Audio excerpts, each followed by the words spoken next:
Welcome to my vlog, mga bossing, mga idol.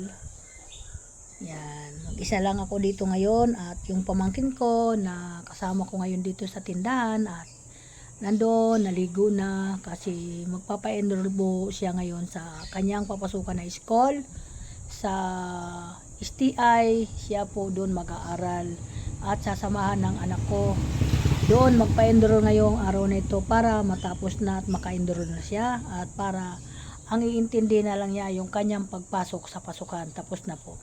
Natapos naman po yung kanyang mga kailangan, mga papilis para doon. Kaya wala nang po problemahin kasi naiayos na rin naman niya bago siya dumating dito sa bahay. At dati po dito nag-aaral sa akin nung elementaryan.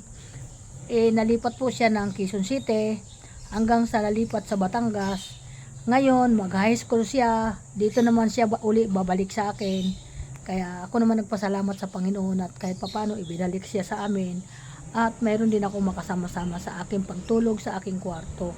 Na kahit papano mayroon sa akin makarinig kung sakaling emergency na mayroon sa akin sasaklolo agad. Siyempre, ang asawa ko hindi din maasahan din yung kasi magkaiwalay kami ng kwarto.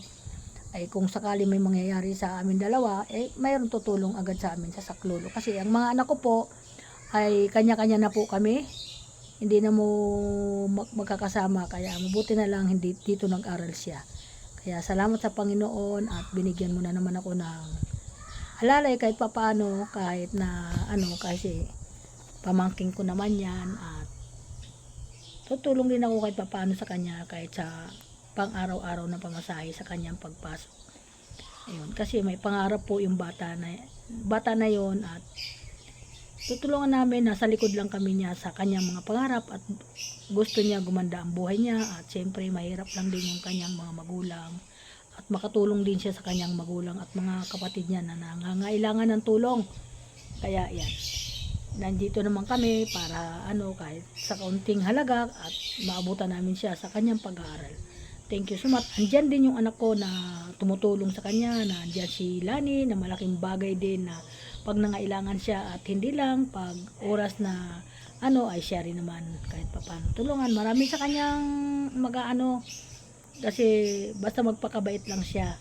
Andyan si Sylvia, andyan naman lahat ng mga anak ko at nakasubaybay, lalo na kay Bino, siya ay tutulong ngayon magpa-enroll sa kanya. Pero tumira sa kanya yon kaya medyo din sa kanya yon, malapit din sa kanya yan. Kaya lang yung naglilihi kasi siya nung bunso, napaglihian ata siya. Kaya nangyari. Pero ngayon hindi na maglilihi yon kasi nalaygit na po. Ang ugali niya dire-diretso na gano'n siya. Gano'n naman talaga kasi ang ugali noon. Minsan may ugali talaga siya na nag-iibang ugali. Kasi gano'n naman talaga ang babae pag naglilihi, di ba? Minsan mabait, minsan mainit ang ulo. Gano'n po. Kahit naman ako nung araw, ganun ang ugali ko, kung ano-anong hinihingi ko, pag hindi nasusunod, nagagalit ako. Ganun po talaga ang paglili. Kaya sabi ng iba, hindi daw sila naniniwala yung ganun paglili. Yun yung sinasabi. Pero ako naniniwala po ako. Kasi may mga anak po ako na pinaglihi ko ng inihaw. Inihaw na baboy. Yung hindi ko nakain, paglabas maitim. Ganun po yon. May anak din ako na pinaglihi ko sa papaya. Pero nakain ko siya, ang labas sobrang maputi. Ayan po, ganun po ako. At may anak din ako, pinaglihi ko sa ice cream. Kaya hanggang ngayon, bata ko siya sa ice cream kahit bawal. Pero nakain ko naman yung ice cream. Marami ako kasi bagay na pag nabubuntis ako, naglilihi talaga ako ng kung ano-anong iniisip ko pagkain. Ganun po talaga ang mga babae, kaya sa mga asawang lalaki, minsan uunawain ninyo ang ugali ng isang babae pag was na nagbubuntis. Kasi hindi niyo maintindihan ang ugali niyan. Ganun po talaga yan, ang pagdadala. Ganun talaga ang nanay, dadalahin niya 9 na buwan yung bata. Bago pa magbuntis, naglilihi muna ng mga katakot-takot na kung ano, magkakasakit, mau-hospital dahil sa kanyang paglilihi. Minsan hindi kumakain, ganun po talaga ang paglilihi. Ito po yung inaambag ko sa inyo ngayon, na maunawaan ng isang lalaki, asawa, kasi minsan pinagmumulaan ng away yan. Sabi, nag-iinarte. Hindi po yun nag-iinarte. Totoo po yun. Naranasan ko po yun. Naranasan ko pong paglilihi. Kaya, kailangan po, uunawain po ng mga asawang lalaki para maganda ang pagsasama nila. Hindi masira. Kasi dahil sa ganun, sabi nag-iinarte. Hindi po nag-iinarte, totoo po ang paglilihi. Kaminsan po, pag hindi mo nasunod po yung gustong kainin, ang bata daw magiging kamuka. Diba?